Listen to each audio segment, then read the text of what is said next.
Hello students, welcome back to our channel general studies with Anoop Kewal. हम लोगों ने एक सीरीज शुरू की थी जिसके अंदर हमने बिहार के कुछ इंपॉर्टेंट क्वेश्चंस किए थे जो बिहार स्पेसिफिक एग्जाम था। तो बट अब उस चीज़ को मैंने मॉडिफाई कर दिया है। मॉडिफिकेशन में ये कर दिया है कि भाई हम एक कॉमन सीरीज़ कर रहे हैं, उसी सीरीज़ को ही कंटिन्यू कर रहे हैं जिसके अंदर हम बिहार स्पेसिफिक क्वेश्चन कर रहे थे। बट हम यहाँ पर क्या करेंगे कि इंडिया भर के हर स्टेट से जो आपके 28 राज्य हैं या यूनियन टेरिटरी के जो भी एग्जाम्स हो रहे हैं, इनके क्वेश्चंस मुझे मिल पा रहे हैं, उन सभी के जीएस जीके और करंट अफेयर के क्वेश्चंस को हम इस पर्टिकुलर वीडियो सीरीज के अंदर सॉल्व करेंगे। ठीक है, तो जीएस रहेगा हमारा यहाँ पर और जीके रहेगा।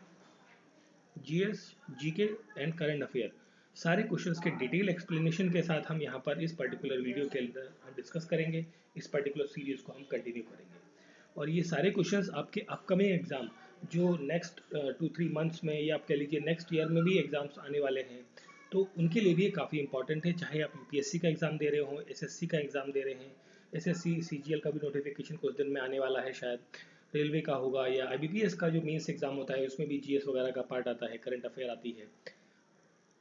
SPSC that means state PCS का जो एग्ज़ाम्स होते हैं स्टेट लेवल पे, उनके एग्ज़ाम्स के अंदर या स्टेट के डिपार्टमेंट एग्ज़ाम्स है वहाँ पर भी, टीजीटी या टीचिंग एग्ज़ाम से रिलेटेड जहाँ पर भी जीएस, जीके या करंट अफेयर, ये तीनों पॉइंट से जो भी क्वेश्चंस आते हैं वो सारे इंपॉर्टेंट हैं।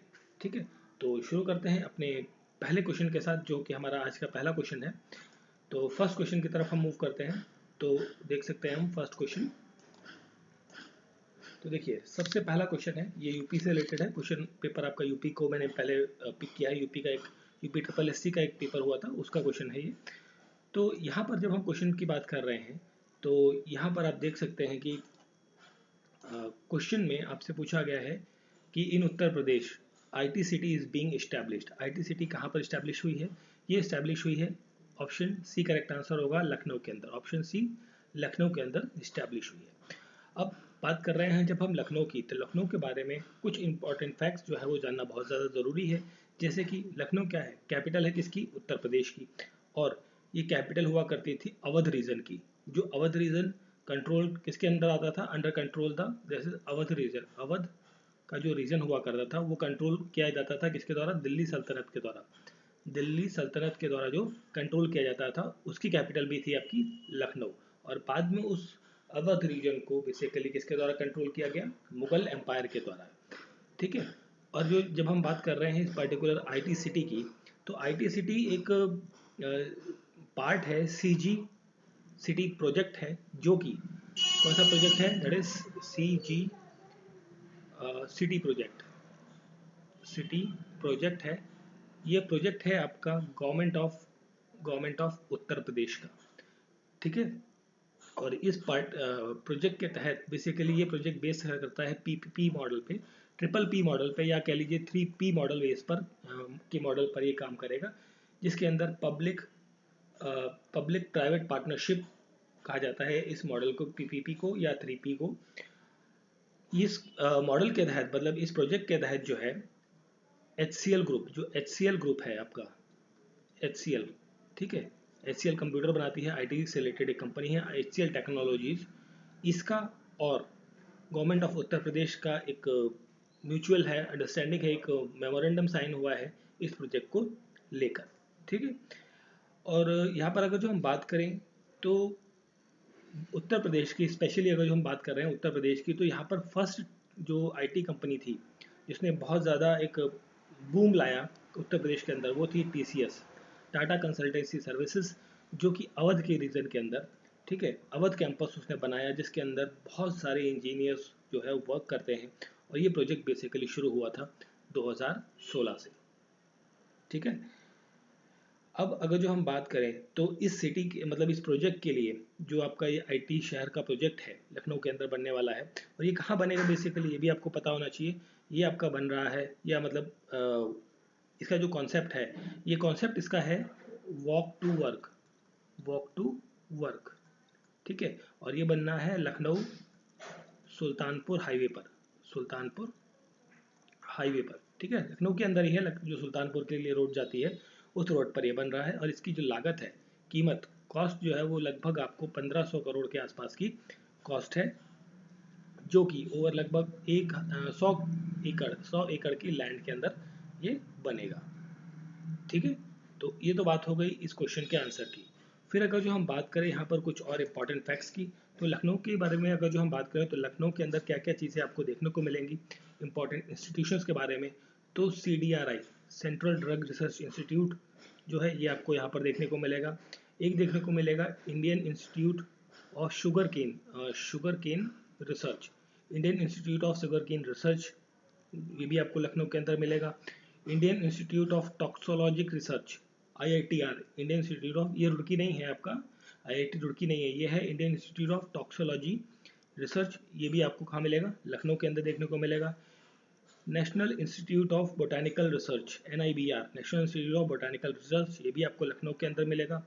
एक और आपको यहाँ पर मिलेगी संस्थान जिसे कहा जाता है national bureau of fishery genetic resource, national bureau of fishery genetic research, इसका भी जो सेंटर है वो आपको कहाँ देखने को मिलता है, लखनऊ के अंदर। फिर हम अगर जो बात करें यहाँ पर वाराणसी की, तो वाराणसी के अंदर आपको देखने को मिलेगा Indian Institute of handloom technical institute, handloom technical institute आपको यहाँ पर देखने को मिलता है। और Indian Institute of vegetable research, इसे आप कह सकते हैं Indian Institute of vegetable research, IIVR, ये भी आपको वाराणसी के अंदर देखने को मिलता है। कानपुर की जब हम बात करते हैं, कानपुर यहाँ लिखता हूँ मैं ऊपर, तो कानपुर के अंदर आपको देखने को मिलेंगे कई सारे, जैसे Indian Institute of pulse research दालों पे रिसर्च होती है, उसका संस्थान कहाँ पर है, कानपुर के अंदर है। और यहाँ पर आपको सेंट्रल इंस्टीट्यूट ऑफ टेक्सटाइल आपको देखने को मिलेगी कानपुर के अंदर। और National Institute of Sugar Research, देखिए National Institute of Sugar Research, देखिए शुगर के ऊपर रिसर्च हो रही है। देखिए ये दो चीज़ें कंफ्यूज कर सकती हैं कई बार। शुगर रिसर्च सेंटर आपका कानपुर के अंदर है, शुगर केन वाला मतलब गन्ना, उसके ऊपर जो रिसर्च सेंटर है वो लखनऊ में है। ये दोनों चीज़ों में आपको थोड़ा सा ध्यान रखना है, ठीक है। और Indian leather dyeing and shoe institute भी आपको कहाँ देखने को मिलता है, कानपुर के अंदर। कानपुर जो हमारा उत्तर प्रदेश का बहुत बड़ा एक टेक्सटाइल हब है, इंडस्ट्रियल हब है, ठीक है। इलाहाबाद की बात करें, इलाहाबाद जो आज की डेट में प्रयागराज कहा जाता है, इसके अंदर देखने को मिलेंगे central institute of fishery research, मछलियों के ऊपर जो है रिसर्च होती है, जो उसके संस्थान आपको इलाहाबाद में देखने को मिलेंगे। इलाहाबाद में एक और चीज़ है, संगम देखने को मिलता है। संगम त्रिवेणी संगम कहा जाता है, जिसे जहाँ पर ये कहा जाता है कि गंगा, यमुना और सरस्वती, इन तीनों नदियों का जो है मिलाप यहीं पर होता है, ठीक है। तो ये थे कुछ इंपॉर्टेंट इंस्टीट्यूट्स जो इन शहरों में देखने को मिलते हैं।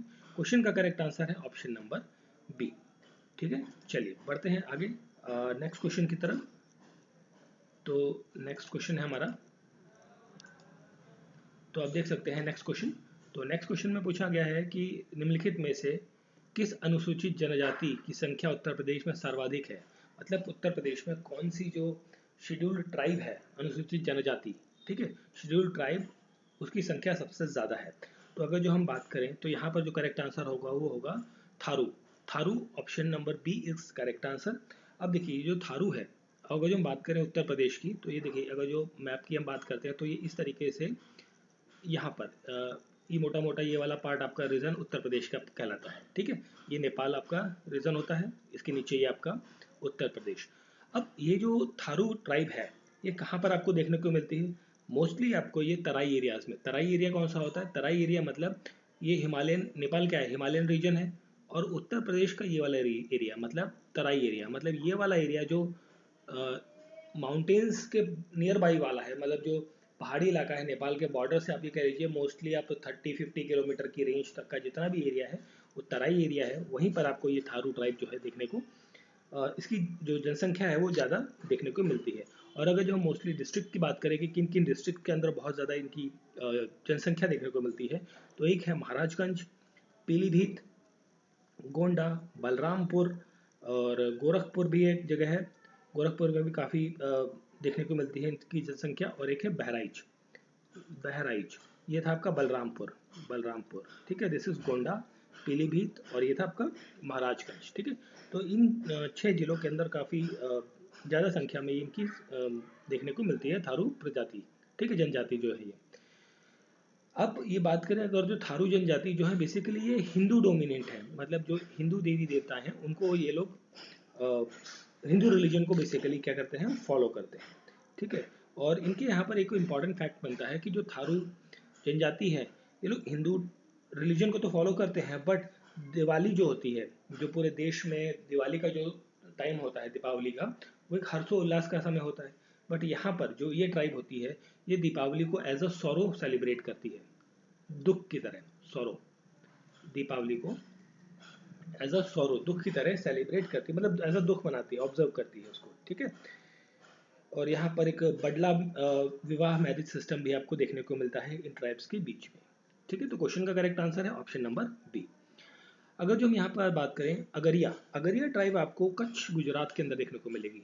जो कच्छ का इलाका है, रण ऑफ कच्छ वाला जो इलाका, कच्छ गुजरात के अंदर, गुजरात, वहाँ पर आपको ये देखने को मिलती है। और फिर है बुक्सा, बुक्सा ट्राइब आपको यूपी और उत्तराखंड, इन दोनों के एरिया में, मतलब देखिए ये यूपी था आपका, यहाँ पे उत्तराखंड है इस एरिया के अंदर, मोटा मोटा लगभग इसी एरिया के अंदर उत्तराखंड है। तो उत्तराखंड यूपी का ही हिस्सा था, यहाँ से अलग हुआ, तो इसके इस वाले एरिया में, ये जो दोनों का बॉर्डर शेयरिंग एरियाज है, वहाँ पर मोस्टली आपको ये बुक्सा ट्राइब देखने को मिलती है। फिर है बैगा ट्राइब, बैगा ट्राइब जो है ये आपको एमपी के अंदर, मध्य प्रदेश के अंदर देखने को मिलेगी।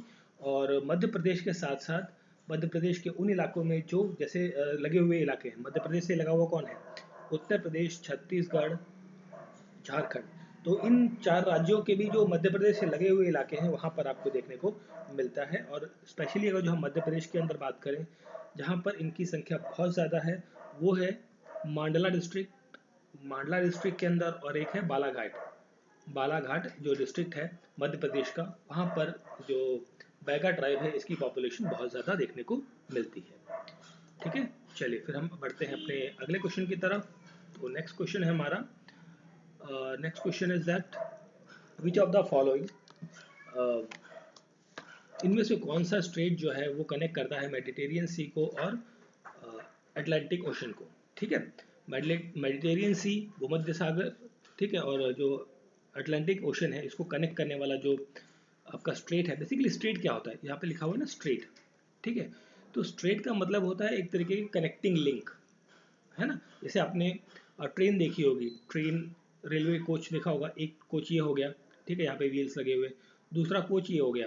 तो इन दोनों के बीच में ना एक कनेक्शन ज्वाइन करने के लिए यहाँ पर एक कपलिंग दी होती है, ठीक है। तो ये एक तरीके का, इसको कपलिंग जो है वो एक तरीके का स्ट्रेट का काम करता है। तो ये वही चीज़ है।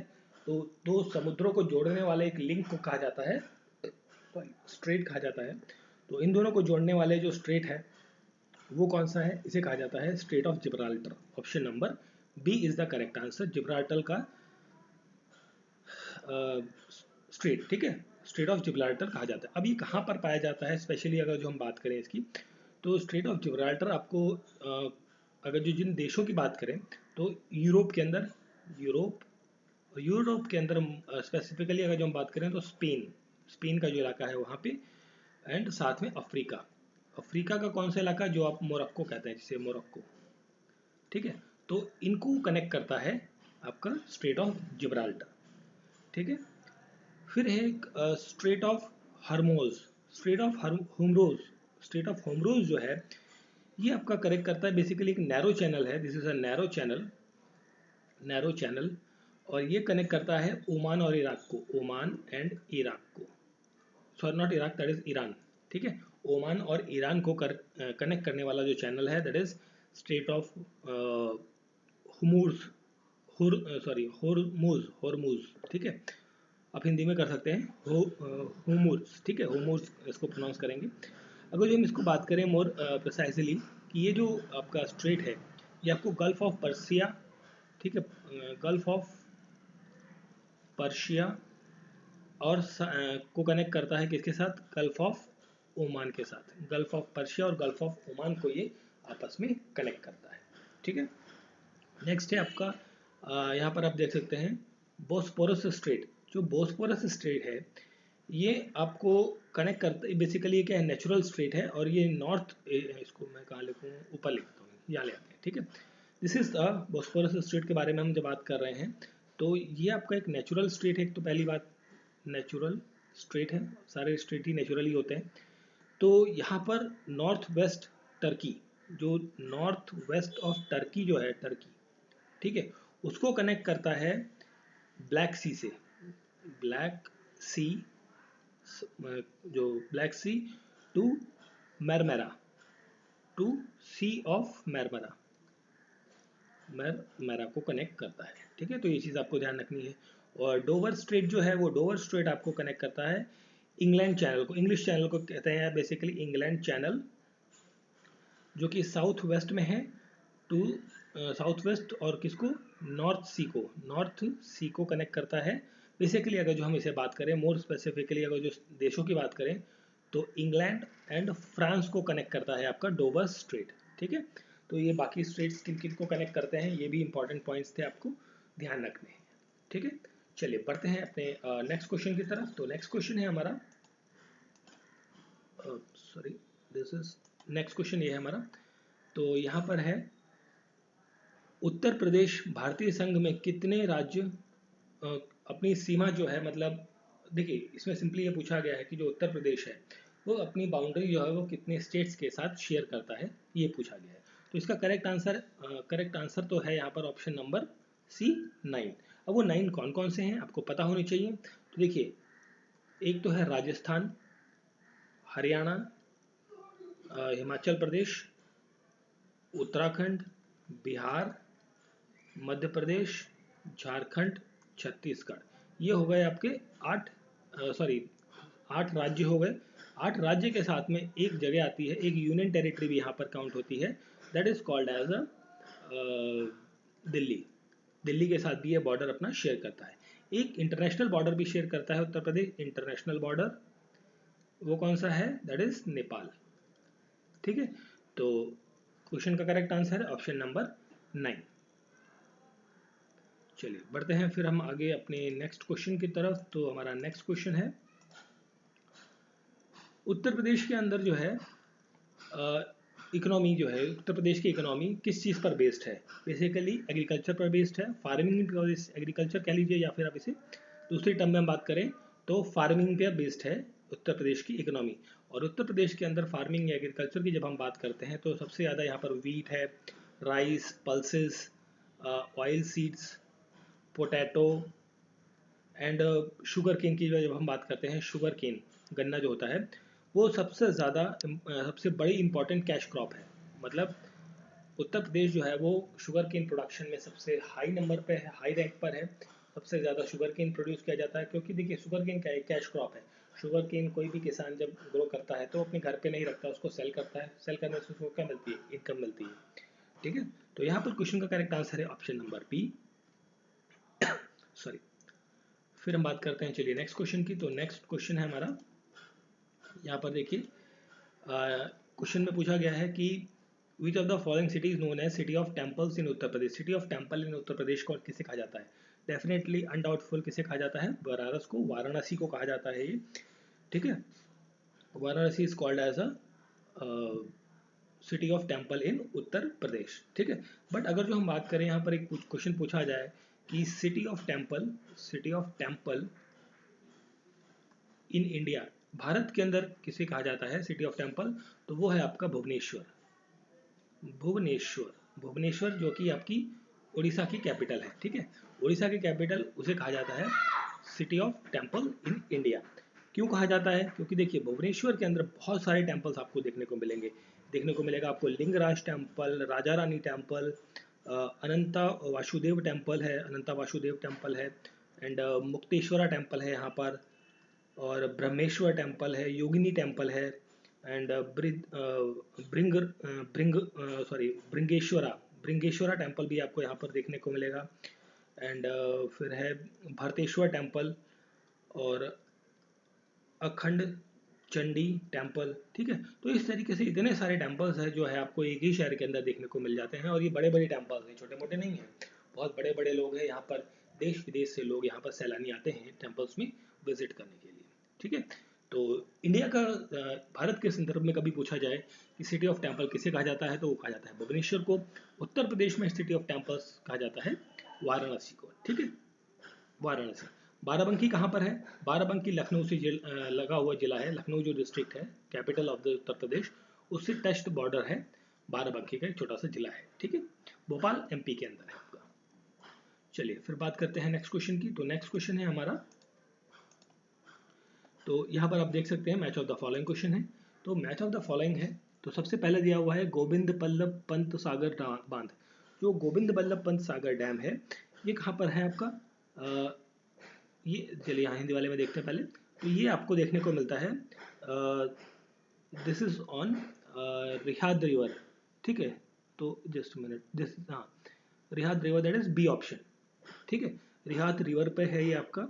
और रिहाद रिवर जो है, ये रिवर जो है आपकी सोन नदी जो है आपकी, सोन रिवर की क्या है, ट्रिब्यूटरी है, सोन की ट्रिब्यूटरी है ये आपकी रिहाद रिवर, ठीक है। और ये कहाँ देखने को मिलती है Rihand river, this is in Sonbhadra district, Sonbhadra district जो है आपका उत्तर प्रदेश के अंदर, और ये सोनभद्र डिस्ट्रिक्ट एमपी के साथ अपना बॉर्डर शेयर करता है, ठीक है। और स्पेशली अगर जो हम बात करिए नदी एमपी और यूपी के सोनभद्र डिस्ट्रिक्ट में आपकी फ्लो होती है, ठीक है। नेक्स्ट है परीक्षाम डैम। परीक्षा डैम जो है, परीक्षा डैम जो है ये आपका बेतवा रिवर पर देखने को मिलता है, बेतवा रिवर। तो बेतवा रिवर कहाँ पर है आपका, ऑप्शन नंबर सी, ठीक है। और बेतवा रिवर जो है ये आपका यहाँ पर राजघाट डैम आपको देखने को मिलेगा, इसके ऊपर कौन सा डैम, राजघाट डैम आपको देखने को मिलेगा बेतवा रिवर के ऊपर। और साथ में अगर जो हम यहाँ पर बात करें, ये जो आपका परीक्षा डैम है ये एक्चुअली जो झांसी कानपुर हाईवे है, ठीक है, जो झांसी कानपुर हाईवे है उसके पैरेलली ये रिवर डैम जो है बनाया गया है, बना हुआ है, ठीक है। तो जब कभी बाई रोड आप कानपुर से झांसी जाते हैं तो आपको ये वाला डैम देखने को मिल सकता है, ठीक है। नेक्स्ट है गोविंद सागर डैम। गोविंद सागर डैम मतलब ऑप्शन नंबर 3 की जब हम बात कर रहे हैं, तो गोविंद सागर डैम आपका ये आपका है, दैट इज शहजाद नदी पे, शहजाद नदी, option number D is correct answer. तो ऑप्शन नंबर डी मैच इसके साथ करेक्ट आंसर होगा, ठीक है। और ये कहाँ पर है, ये भी आपका उत्तर प्रदेश के अंदर एक छोटी सी रिवर है, वहाँ देखने को मिलता है। और जामिनी बांध, जामिनी बांध जो है जामिनी नदी पर ही है, देखिए नाम दोनों का मैच ही कर रहा है, नदी पर है, इस नदी पर। और ये ट्रिब्यूटरी है किसकी, जामिनी नदी जो है this is the tributary of, ये किसकी ट्रिब्यूटरी है, ये ट्रिब्यूटरी है बेटवा रिवर की। और बेटवा रिवर आपकी मध्य प्रदेश और उत्तर प्रदेश दोनों में फ्लो होती है, ठीक है। तो यहाँ पर जब मैच करते हैं तो 1 के साथ आपका बी है, 2 के साथ सी है, 3 के साथ डी है, 4 के साथ ए है। तो ये आपका मैच होगा, मतलब B C D A, B C D A, देखिए option number A correct answer हो जाएगा यहाँ पर, ऑप्शन नंबर ए, ठीक है। चलिए फिर बढ़ते हैं अपने नेक्स्ट क्वेश्चन की तरफ। हमारा नेक्स्ट क्वेश्चन क्या है, नेक्स्ट क्वेश्चन देखिए यहाँ पर है, how does increase efficiency of a fuel using new technology benefits human and environment.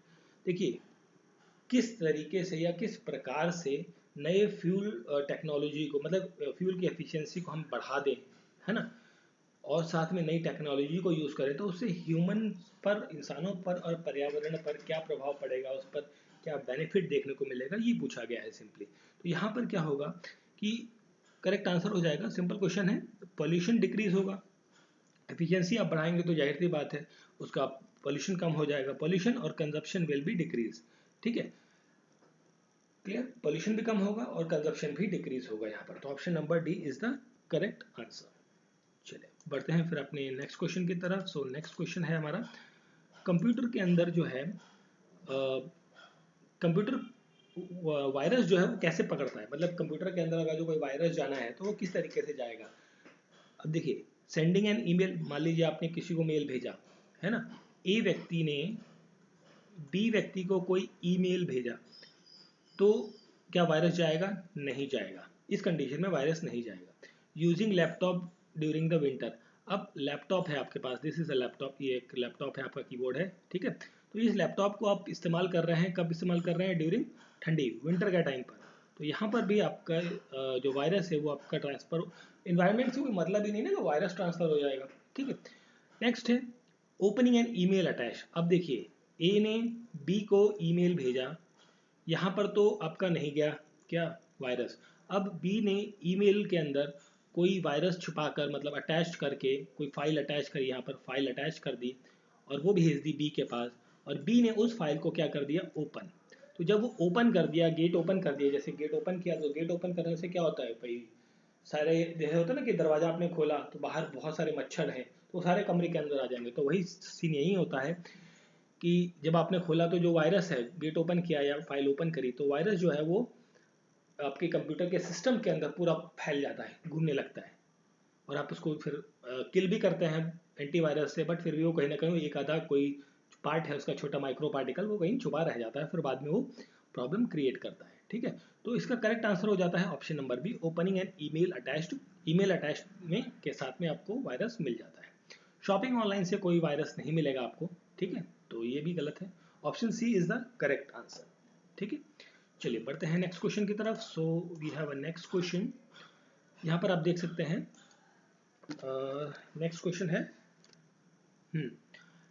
who has become the one of the youngest Indian mountaineer to submit the Everest Base Camp EBC, that is Everest Base Camp in the Himalayan range in Nepal।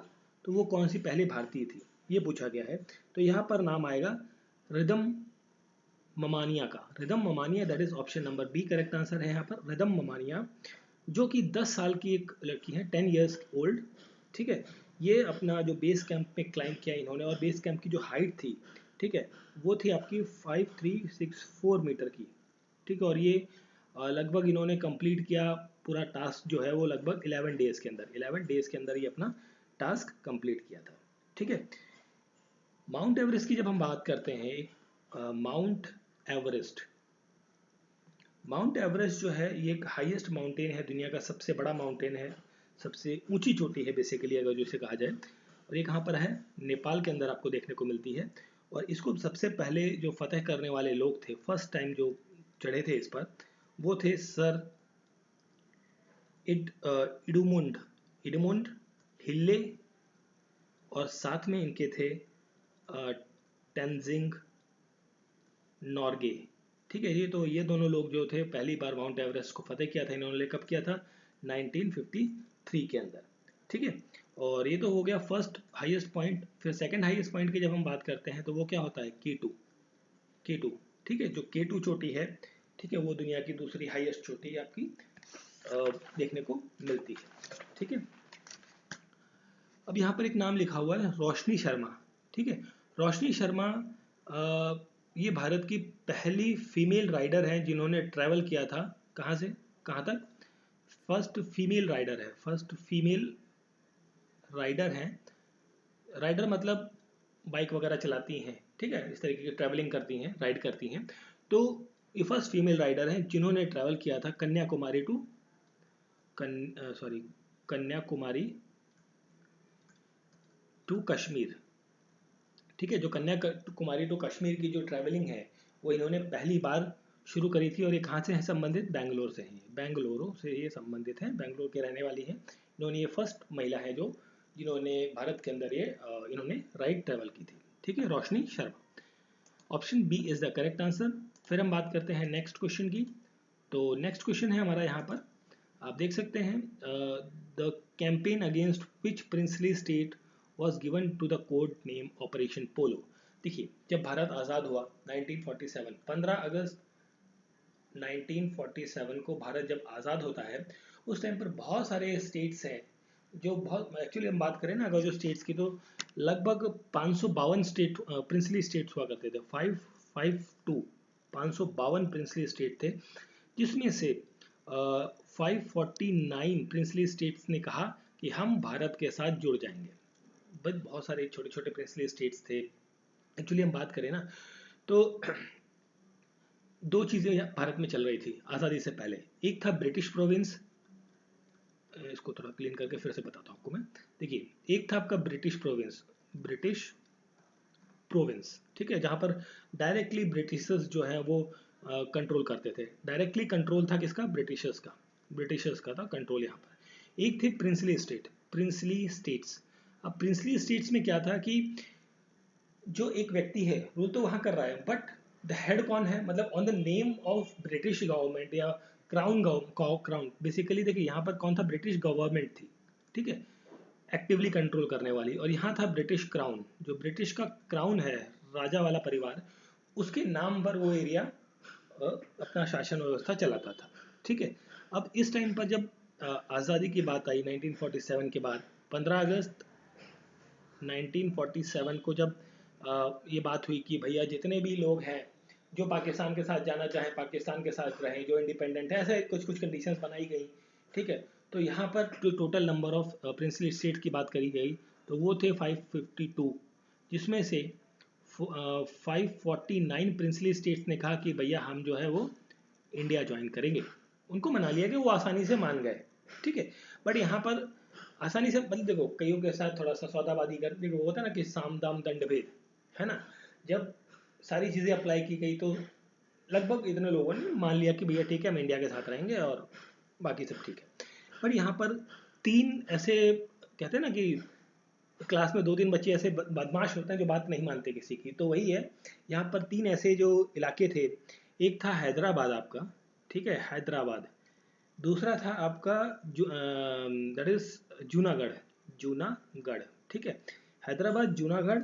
और एक था आपका कश्मीर। ठीक है, तो आज़ाद जब हुआ भारत तो उस टाइम पर कश्मीर ने कहा कि भैया हम इंडिपेंडेंट रहेंगे, हम ना पाकिस्तान के साथ जाना चाहते हैं ना भारत के साथ कुछ टाइम के लिए। ठीक है, तो कश्मीर ने तो इंडिपेंडेंटली बात करी, राजा हरि सिंह की जब हम बात करते हैं, तो उसके बाद ज्वाइन करना रिफ्यूज़ कर दिया।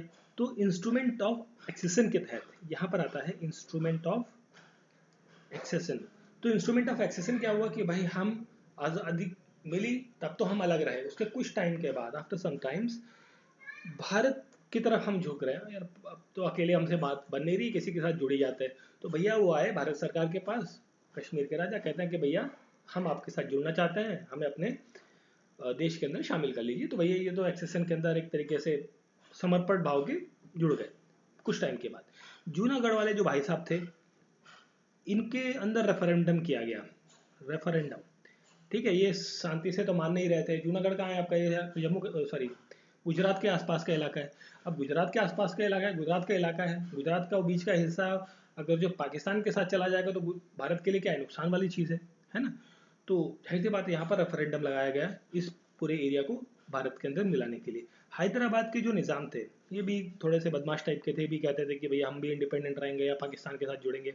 पटेल साहब ने इनके साथ फिर कहा आप ऐसे नहीं मानोगे, तो यहाँ पर पुलिस एक्शन किया गया। पुलिस एक्शन, भैया पुलिस भेजी गई, आपको उठा के साइड में रख दिया गया, हैदराबाद को भारत के अंदर रख लिया गया। अब हैदराबाद क्या है, मतलब जो आज की डेट में तेलंगाना और आंध्रा का इलाका है, वो एक टाइम पर हैदराबाद हुआ करता था। अगर जो वो पाकिस्तान के पास होता तो भारत की मतलब वो वैसी कंडीशन हो गई कि आपके घर के बीचों बीच आपका दुश्मन रह रहा है ना, तो वो वाली कंडीशन बनी हुई थी। तो उस चीज़ को इस हैदराबाद वाले जो स्पेशली जो केस था, थोड़ा सा टेढ़ा केस था, इसको सॉल्व करने का क्रेडिट जो जाता है, भारत में मिलाने का क्रेडिट जाता है, वो जाता है सरदार पटेल को, सरदार वल्लभ भाई पटेल को।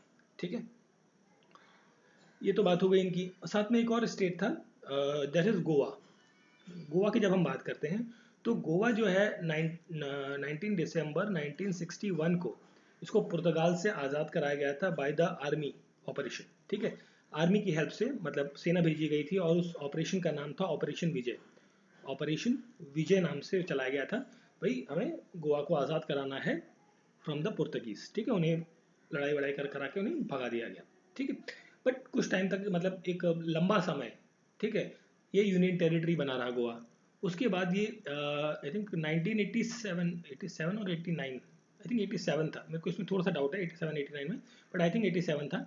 इस टाइम पर फिर इसको स्टेटहुड का दर्जा मिल गया गोवा को। ठीक है, और इस 61 से लेके 87 तक में जो है आपका गोवा जो है as a union territory Bharat का हिस्सा बना रहा। ठीक है, और साथ में यहाँ पर गोवा तो किया ही गया, साथ में जो गोवा के साथ में दमन और दीव वाला जो एरिया है उसको भी भारत में शामिल कर लिया गया। ठीक है, तो ये सब पूरी कहानी हो गई। अब आते हैं वापस घूम पे क्वेश्चन पे।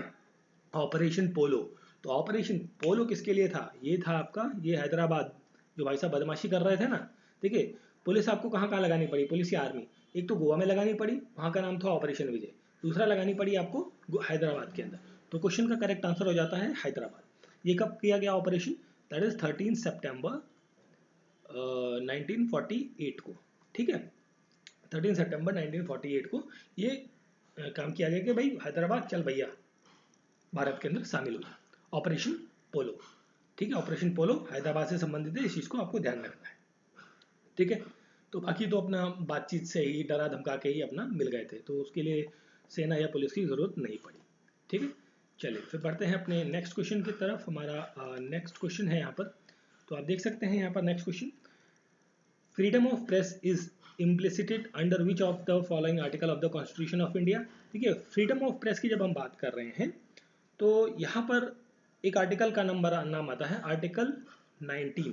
आर्टिकल 19 जो है वो ये बात करता है right to freedom of speech and expression. ठीक है, इसके बारे में बात करता है। ठीक, अब यहाँ पर बात करी गई है स्पेसिफिकली प्रेस के बारे में, मतलब जो जर्नलिज्म है, न्यूज़पेपर मीडिया के बारे में यहाँ पर बात करी गई है।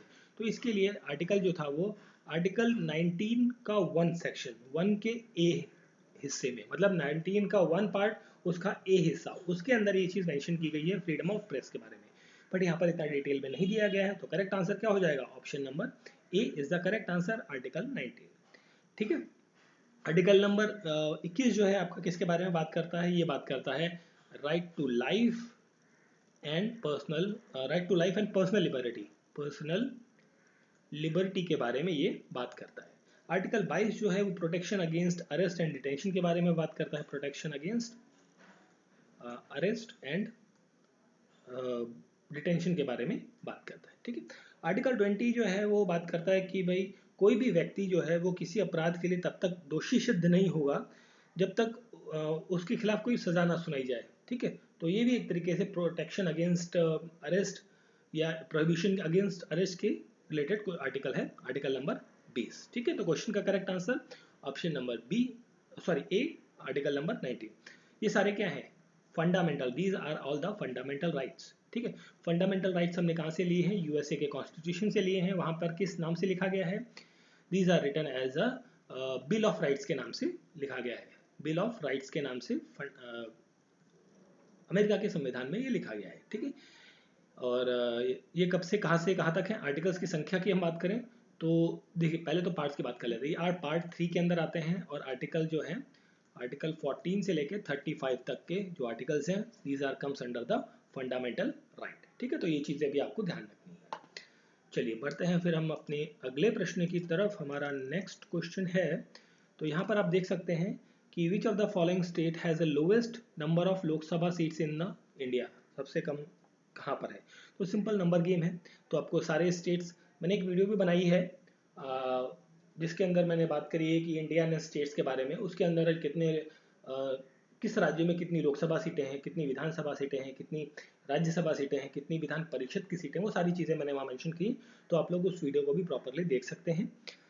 ठीक है,